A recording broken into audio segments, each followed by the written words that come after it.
So this is my son's first car. It's an Audi A1, and despite the car being in relatively good condition when we bought it, there were a few issues I needed to address.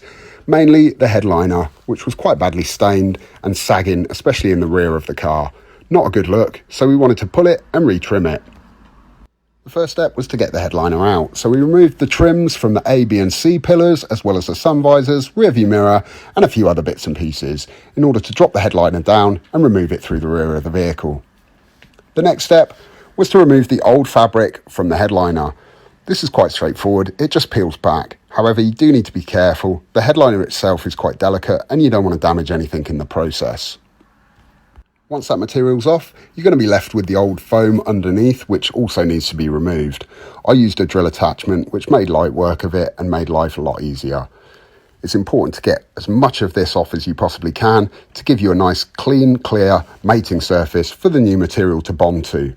I then flipped the headliner over and ensured that all the edges were clean and clear of the old foam and glue to give me a nice bonding surface. Once that's done, you should have something that looks a little bit like this, and that's a great base to start our project.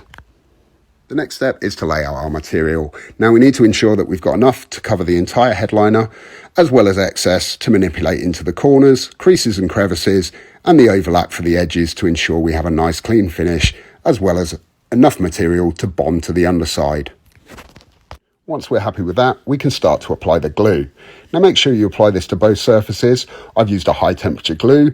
Due to the heat wave we're having in the UK at the moment, the last thing I want is for the glue to melt and the material to start to lift.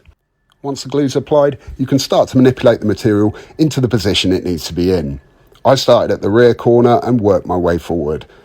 It's really important that you get any creases or air bubbles out of the material as you go. The glue will remain tacky for a good 5 to 10 minutes, so this allows you enough time to make sure you get a good finish. The material I've chosen for this project is a non-foam backed, stretchy fabric that really is quite forgiving. So if you do make a mistake, you can always pull it up, reposition it and go again. The process can be quite time consuming. However, I took it section by section and worked through it slowly in order to get a good finish. Once I was happy with how the rear section was looking, I started to move forward to the more technical areas around the grab handles, sun visors and switches at the front of the car. Once I was happy with the overall look, I could start to trim the material back, overlap the edges and fix it down on the underside.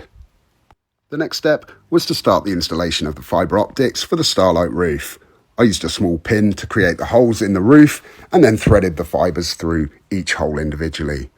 This was a very lengthy process. As you can imagine, there were 600 in total to do.